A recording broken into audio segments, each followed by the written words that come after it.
Hello friends, कैसे हैं आप सभी लोग। एक बार फिर से वेलकम है दीपा एकेडमी पर। मैं दीपा आज मैं फिर से आप सभी के लिए स्टेट 2025 के लिए एसएसटी पेपर 2 से पीवाईक्यू के कुछ क्वेश्चन लेकर आ गई हूं, जो कि एग्जाम में आया हुआ सवाल है। तो जल्दी से आप सभी जुड़ जाइए दीपा एकेडमी से और फिर शुरू करते हैं आज की क्वेश्चनों का सिलसिला। तो इससे आप लोगों को क्या फ़ायदा होगा, इससे आप लोगों को सीटेट में कैसा एग्जाम में क्वेश्चन आता है ये आप लोगों को पता चल जाएगा। पीवाईक्यू करना बहुत ही मोस्ट इम्पॉर्टेंट होता है। आप लोग कंटेंट पढ़ें या ना पढ़ें, अगर आप लोग पीवाईक्यू भी अच्छे से कर लिए तो आपका सीटेट क्लियर हो सकता है। पर अगर आप लोग सीटेट और पीवाईक्यू सीटेट के लिए पीवाईक्यू और कंटेंट अगर आप दोनों एक साथ करते हैं तो आपका सीटेट में 90 नहीं 120 प्लस मार्क्स आने की उम्मीद है। तो आप लोग सीटेट में पीवाईक्यू तो करें ही करें, साथ में आप लोग कंटेंट का भी क्लास ज़रूर करें।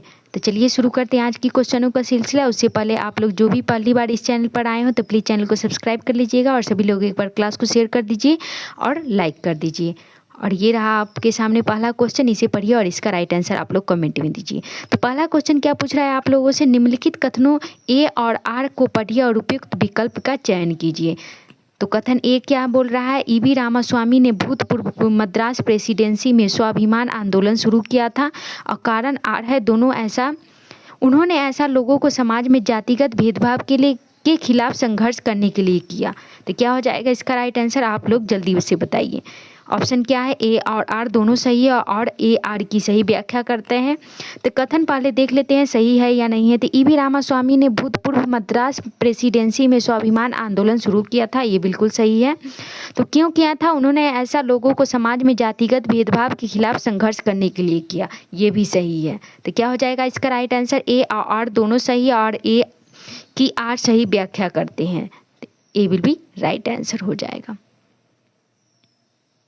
दूसरा है ए और आर दोनों सही है लेकिन ए की आर सही व्याख्या नहीं करता है। ए सही है लेकिन आर गलत है, ए और आर दोनों गलत है। तो इसका राइट आंसर ए हो जाएगा, A will be right answer. Next question देखते हैं। क्वेश्चन नंबर 2 है आपके स्क्रीन पर, किसने जिन्ना के 2 राष्ट्र सिद्धांत का विरोध किया।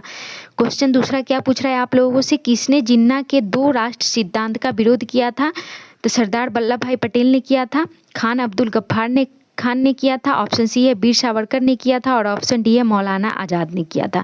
तो क्वेश्चन नंबर दूसरा का सही उत्तर क्या हो जाएगा, जल्दी से आप लोग कमेंट में दीजिए। और जो भी इस चैनल पर पहली बार विजिट कर रहे हो तो प्लीज़ चैनल को सब्सक्राइब जरूर कर लीजिएगा और बेल आइकन प्रेस करके रखिएगा ताकि नेक्स्ट क्लास की नोटिफिकेशन आपको टाइम से मिल जाए। और सभी लोग एक बार क्लास को शेयर कर दीजिए और लाइक भी कर दीजिए। तो क्वेश्चन नंबर दूसरा का राइट आंसर क्या हो जाएगा, किसने जिन्ना के 2 राष्ट्र सिद्धांत का विरोध किया था। तो इसका राइट आंसर हो जाएगा मौलाना आज़ाद ने, D will be right answer.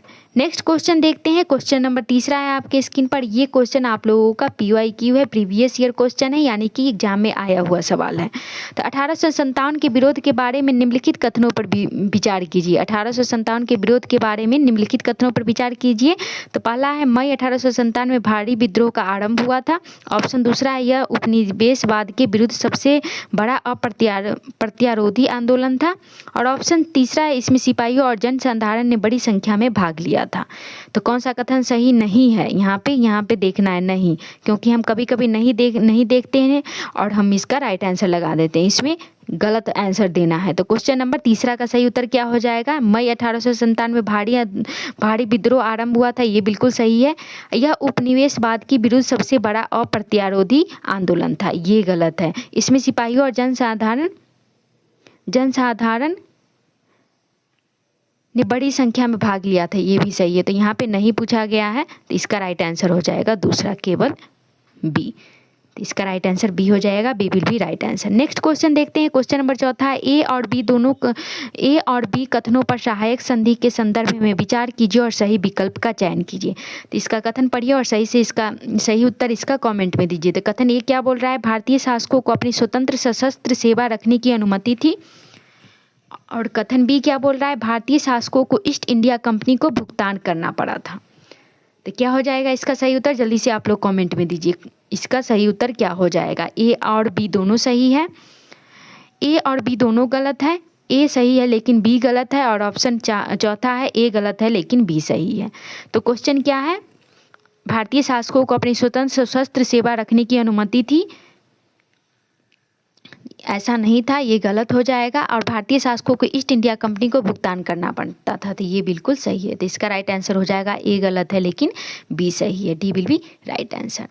Next question देखते हैं। क्वेश्चन नंबर 5 है आपके स्क्रीन पर, इसको पढ़िए और सही उत्तर दीजिए। और प्लीज़ सभी लोग एक बार क्लास को शेयर कर दीजिएगा, और पहली बार जो आए हो इस चैनल पर तो चैनल को सब्सक्राइब जरूर कर लीजिएगा। और ये हमारा SST पेपर 2 के लिए PYQ क्लास है। अंतर्राष्ट्रीय तिथि रेखा के बारे में निम्न से कौन सा कथन सही है? अंतर्राष्ट्रीय तिथि रेखा के बारे में निम्न में से कौन सा कथन सही है? अंतर्राष्ट्रीय तिथि रेखा एक सीधी रेखा है जो उत्तरी ध्रुव को दक्षिणी ध्रुव से जोड़ती है। ऑप्शन बी है अंतर्राष्ट्रीय तिथि रेखा केवल जलीय भाग से होकर गुजरती है। और ऑप्शन सी है अंतर्राष्ट्रीय तिथि रेखा जलीय व स्थलीय दोनों भागों से गुजरती है। और ऑप्शन डी है अंतर्राष्ट्रीय तिथि रेखा लगभग देशांतर अनुसरण साथ साथ करती है। तो क्या हो जाएगा क्वेश्चन नंबर 5 का राइट आंसर? आप लोग जल्दी से कॉमेंट में दीजिए। और अगर आप लोगों का अच्छा रिस्पांस नहीं आया तो हम SST पेपर का PYQ सीरीज ये बंद कर देंगे, क्योंकि काफ़ी मेहनत लगता है क्वेश्चन को टाइपिंग करने में, फिर उसको लाने में। अगर आप लोगों का अच्छा रिस्पांस नहीं रहा और व्यूज अच्छा नहीं गया और सब्सक्राइब नहीं अच्छा रिस्पांस रहेगा अगर इस वीडियो पर, तो हम क्लास को बंद कर देंगे। ये आज का हमारा तीसरा क्लास है, देखते हैं कैसा है इस पर जाता है रिस्पांस। उसके बाद अगर नहीं गया तो हम इस क्लास को बंद कर देंगे। हमारा MCQ PYQ और PYQ MCQs का एक ही साथ सीरीज चल रहा है, CDP का, हिस्ट्री का, ज्योग्राफी का और पॉलिटिकल का, तो वही क्लास कंटिन्यू रहेगा। तो क्वेश्चन नंबर 5 का राइट आंसर आप लोग जल्दी से कमेंट में दीजिए। अंतर्राष्ट्रीय तिथि रेखा के बारे में निम्न से कौन सा कथन सही है? क्वेश्चन नंबर 5 का, तो इसका सही उत्तर हो जाएगा ऑप्शन 2, अंतर्राष्ट्रीय तिथि रेखा केवल जलीय भाग से होकर गुजरती है। B will be right answer.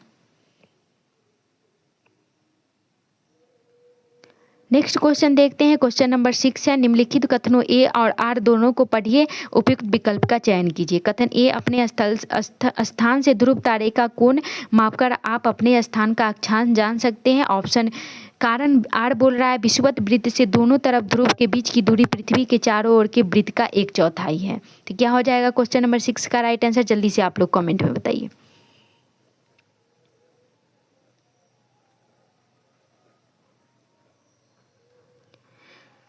ए और आर दोनों सही है तथा आर ए की सही व्याख्या करता है। दूसरा है ऑप्शन ए और आर दोनों सही है तथा आर ए की सही व्याख्या नहीं है। और ऑप्शन तीसरा है ए सही है परंतु आर गलत है। और ऑप्शन डी है दोनों ए तथा आर गलत है। क्या पूछ रहा है? अपने स्थान से ध्रुव तारे का कोण मापकर आप अपने स्थान का अक्षांश जान सकते हैं। ये बिल्कुल सही है। विषुवत वृत्त दोनों तरफ ध्रुव के बीच की दूरी पृथ्वी के चारों ओर के वृत्त का 1/4 है। तो ये भी सही है, लेकिन ये इसका व्याख्या नहीं करता है। ए आर दोनों सही है पर आर ए की व्याख्या नहीं करता है। B will be right answer. Next question देखते हैं। क्वेश्चन नंबर 7 है, 7 होगा, महासागरीय प्रपटी के मुख्य खनिज है। मैग्नीशियम है, ऑप्शन बी है एल्यूमिना है, और ऑप्शन सी है सिलिका है, और ऑप्शन डी है निकिल है। तो क्या हो जाएगा इसका सही उत्तर? केवल ए, केवल 2 और तीसरा, और ऑप्शन तीसरा है केवल पहला और तीसरा, और ऑप्शन डी है केवल तीसरा और चौथा। तो क्वेश्चन नंबर 7 का राइट आंसर क्या हो जाएगा? जल्दी से आप लोग कमेंट में दीजिए। महासागरीय प्रपटी के मुख्य खनिज कौन सा होगा? तो क्वेश्चन नंबर 7 का राइट आंसर क्या हो जाएगा? मैग्नीशियम होगा, एल्यूमिनिया होगा, सिलिका होगा, निकीला होगा। तो महासागरीय प्रपटी के मुख्य खनिज कौन सा है? तो इसका सही उत्तर हो जाएगा, ये सही होगा और ये भी नहीं होगा, निकीला भी नहीं होगा। तो इसका राइट आंसर ऑप्शन सी हो जाएगा, केवल पहला और तीसरा। C will be right answer. Next question देखते हैं। क्वेश्चन नंबर 8 है, चीन, मलेशिया और इंडोनेशिया निम्न में से किस खनिज के अग्रणी उत्पादक हैं? चीन, मलेशिया, इंडोनेशिया निम्न में से किस खनिज के अग्रणी उत्पादक है? लीड का, टीन का, निकेल का, और उसके बाद है जिंक यानी जस्ता का। तो क्या हो जाएगा इसका राइट आंसर? जल्दी से आप लोग बताइए। क्वेश्चन नंबर 8 का सही उत्तर आप लोग कमेंट में दीजिए, और सभी लोग एक बार क्लास को शेयर और लाइक कर दीजिए। और पहली बार जो चैनल पर आए हैं तो प्लीज़ चैनल को सब्सक्राइब कर लीजिए। अगर आप लोगों का रिस्पांस अच्छा रहा तभी ये क्लास कंटिन्यू होगा, नहीं तो ये बंद हो जाएगा। चीन, मलेशिया और इंडोनेशिया निम्न में से किस खनिज का अग्रणी उत्पादक है? तो इसका राइट आंसर हो जाएगा ऑप्शन बी, टीन। B will be right answer. Next question देखते हैं। क्वेश्चन नंबर 9 है हमारे स्क्रीन पर, इसको पढ़िए और जल्दी से इसका सही उत्तर आप लोग कमेंट में दीजिए। क्वेश्चन क्या पूछ रहा है आप लोगों से, सीढ़ी नुमा खेती में जमीन के छोटे टुकड़े के किनारों को ऊपर उठा दिया जाता है ताकि फसल को कांटों से बचाया जा सके। ऑप्शन दूसरा है पानी टुकड़ों के भीतर रुके रहें, और ऑप्शन तीसरा है खाद बह न जाए, और ऑप्शन चौथा है फसलों के बीच अंतर रखा जाए। तो क्या हो जाएगा क्वेश्चन नंबर 9 का राइट आंसर?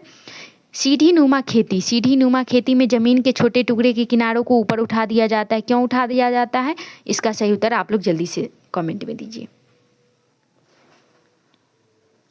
इसका राइट आंसर हो जाएगा पानी के टुकड़े को भीतर रुके रहने के लिए। अगर जमीन का टुकड़ा अगर क्या है नुमा खेती, ये जमीन के छोटे टुकड़े को ऊपर उठा दिया जाता है ताकि पानी उसमें रुके रहे, नहीं तो बह जाएगा। B will be right answer. Next question देखते हैं। क्वेश्चन नंबर 10 है, सतत विकास का अर्थ है मुख्यतः नवीनकरणीय संसाधनों का संरक्षण करना। ऑप्शन बी है संसाधनों का सीमित उपयोग, और ऑप्शन सी है अपनी संतानों एवं संबंधियों के लिए संसाधनों का बचाव, और ऑप्शन डी है सभी तरह के संसाधनों का संरक्षण करना, केवल आवश्यकता अनुसार उपयोग करना तथा भविष्य के लिए बचाना। तो जल्दी से इसका राइट आंसर बताइए क्वेश्चन नंबर 10 का। ये बहुत ही अच्छा क्वेश्चन है। सतत विकास का अर्थ क्या है, तो क्या हो जाएगा इसका सही उत्तर? सतत विकास का अर्थ है मुख्यतः नवीनकरणीय संसाधनों का संरक्षण, संसाधनों का सीमित उपयोग, अपनी संतानों एवं संबंधियों के लिए संसाधनों का बचाव, सभी तरह के संसाधनों का संरक्षण करना, केवल आवश्यकता अनुसार उपयोग करना तथा भविष्य के लिए बचाना। इसमें सबसे बेस्ट ऑप्शन क्या हो जाएगा, तो ये हो जाएगा सभी तरह के संसाधनों का संरक्षण करना, केवल आवश्यकता अनुसार उपयोग करना तथा भविष्य के लिए बचाना। नेक्स्ट क्वेश्चन देखते हैं। क्वेश्चन नंबर 11 है हमारे स्क्रीन पर, पवन के निष्पेक्षण के क्षण को क्या कहते हैं? लोएस कहते हैं, छत्रक शैल कहते हैं, और ऑप्शन सी है हिमोड कहते हैं, और ऑप्शन डी है स्टैक्स कहते हैं। तो क्या हो जाएगा क्वेश्चन नंबर 11 का राइट आंसर? जल्दी से आप लोग कमेंट में बताइए। पवन के निष्पेक्षण क्षण को क्या कहते हैं? तो क्वेश्चन नंबर 11 का राइट आंसर हो जाएगा पहला, लोएस कहते हैं। A will be right answer. Next question देखते हैं। क्वेश्चन नंबर 12 है हमारे स्क्रीन पर, जिस स्थान पर कोई नदी किसी अन्य जल राशि में मिलती है उसे कहते हैं डेल्टा कहते हैं, तटबंध कहते हैं, ऑप्शन सी चाप झील कहते हैं, और ऑप्शन 4 है नदी मुहाना कहते हैं। तो क्वेश्चन नंबर 12 का सही उत्तर क्या हो जाएगा? क्वेश्चन क्या पूछ रहा है आप लोगों से, जिस स्थान पर कोई नदी किसी अन्य जल राशि में मिलती है उसे क्या कहते हैं? क्वेश्चन नंबर 12 का सही उत्तर हो जाएगा आपका ऑप्शन डी, नदी मुहाना। D will be right answer. अगला क्वेश्चन देखते हैं। क्वेश्चन नंबर 13 है, किस क्षेत्र में बहुत ही सीमित प्राकृतिक वनस्पति मिलती है? किस क्षेत्र में बहुत ही सीमित प्राकृतिक वनस्पति मिलती है? शीतोष्ण कटिबंधीय क्षेत्र में, ऑप्शन बी है इंद्रा क्षेत्र में, और ऑप्शन सी है शीत कटिबंधीय क्षेत्र में, और ऑप्शन 4 है उष्ण कटिबंधीय क्षेत्र में। तो क्वेश्चन नंबर 13 का सही उत्तर आप लोग कमेंट में दीजिए, और सभी लोग एक बार क्लास को शेयर कर दीजिए। तो क्वेश्चन नंबर 13 का राइट आंसर क्या हो जाएगा? इसका राइट आंसर हो जाएगा ऑप्शन बी, इंद्रा क्षेत्र में। B will be right answer. अगला क्वेश्चन देखते हैं। क्वेश्चन नंबर 14 है, एक व्यक्ति ने किसी क्षेत्र का दौरा किया और वहां उसे बांज, एस, बीज के पेड़ तथा फ्राजेड, मोनाल पक्षी मिले। उसने निम्न में से किस वनस्पति का क्षेत्र का दौरा किया था? उष्णकटिबंधीय सदाबहार का किया था, शीतोष्ण पर्णपाती वन का किया था, और ऑप्शन तीसरा है शंकुधारी वन का किया था, और ऑप्शन 4 है भूमध्य सागरीय वन का किया था। तो यहाँ पे क्वेश्चन क्या पूछ रहा है, एक व्यक्ति ने किसी क्षेत्र का दौरा किया और वहाँ उसे क्या मिला? बांज मिला, ऐस मिला, बीज मिला, पेड़ मिला, फ्राजेड मिला, और उसके बाद मोनाल पक्षी मिला। तो उस व्यक्ति ने निम्न में से किस वनस्पति का दौरा किया था? तो क्वेश्चन नंबर 14 का सही उत्तर आप लोग कमेंट में दीजिए। इसका सही उत्तर हो जाएगा ऑप्शन बी, शीतोष्ण पर्णपाती वन का दौरा किया था उस व्यक्ति ने। तो B will be right answer. ये आज का हमारा लास्ट क्वेश्चन था। अगर क्लास पे अच्छा रिस्पांस आया तो ऐसे ही हम डेली 15 क्वेश्चन करके PYQ सॉल्व करेंगे, क्योंकि अब हमारा सीटेट का एग्जाम कब होगा? दिसंबर में ही होगा। तो हमारे पास टाइम अभी है, तो अभी से ही अच्छे से तैयारी करते हैं। MCQs और PYQ सीरीज और मॉक टेस्ट के तरफ से एक क्लास आप लोगों का चल रहा है, जिसमें हिस्ट्री, पॉलिटिकल और ज्योग्राफी सबको अलग अलग पढ़ाया जाता है। इकोनॉमिक्स से बहुत ही छोटा सा हिस्सा होता है, तो उसको हम एग्जाम के लास्ट में उसको कवर कर लेंगे। और साथ में SST से 20 नंबर का पेडागोजी पूछा जाता है, तो वो भी हम लास्ट में कर लेंगे। तो अगर PYQ अगर आप लोगों को PYQ क्लास कंटिन्यू चाहिए तो आप लोग कमेंट में ज़रूर बताइएगा, और डिस्क्रिप्शन बॉक्स में टेलीग्राम लिंक होगा, तो उसे भी आप लोग ज़रूर फॉलो कर लीजिएगा, क्योंकि PDF आप लोगों को वहीं पे मिलेगा। तो क्लास के अंत तक बने रहने के लिए thank you so much. Class और कंटेंट अच्छा लगे तो लाइक कीजिए, शेयर कीजिए और चैनल को सब्सक्राइब कीजिए और फीडबैक जरूर दीजिएगा, क्योंकि फीडबैक बहुत ही इंपॉर्टेंट होता है। तो आज के लिए बस इतना ही, मिलते हैं नेक्स्ट क्लास में। जय हिंद, जय भारत।